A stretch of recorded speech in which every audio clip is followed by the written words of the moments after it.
71वे राष्ट्रीय चित्रपट पुरस्कार आज नवी दिल्लीत राष्ट्रपती द्रौपदी मुर्मू यांच्या हस्ते होणार प्रदान। सर्वोत्कृष्ट बालचित्रपट म्हणून नाळ 2 या मराठी चित्रपटाचा होणार गौरव।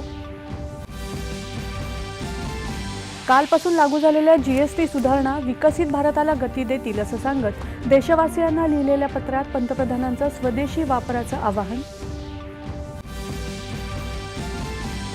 जीएसटी सुधारणांमुळे स्वस्त झालेल्या वस्तूंचे दर फलक लावून ग्राहकांपर्यंत त्याचे लाभ पोहोचवणाऱ्या व्यापारी आणि दुकानदारांचं पंतप्रधानांनी केलं कौतुक।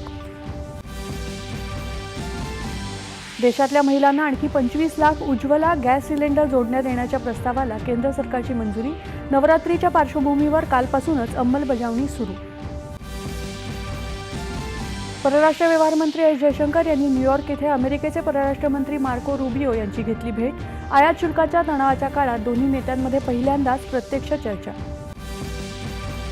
मुख्यमंत्री देवेंद्र फडणवीस आणि उपमुख्यमंत्री एकनाथ शिंदे यांच्या उपस्थितीत मेट्रो 4 आणि 4A मार्गावरील गायमुख ते विजय गार्डन या पहिल्या टप्प्याची झाली तांत्रिक चाचणी। महाराष्ट्र छत्तीसगड सीमेवरील नारायणपूरच्या अबुजमाड भागात झालेल्या चकमकीत सुरक्षा दलांकडून 2 जहाल नक्षलवादी ठार।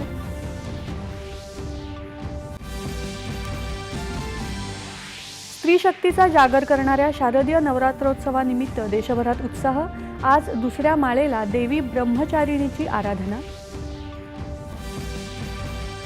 आणि मराठवाड्यात अतिवृष्टीमुळे जनजीवन विस्कळीत, एनडीआरएफचं बचाव कार्य सुरू। राज्यात आतापर्यंत 66 लाख एकराचं नुकसान। दिवाळीपूर्वी शेतकऱ्यांना नुकसान भरपाई देण्याचं कृषी मंत्र्यांचं आश्वासन।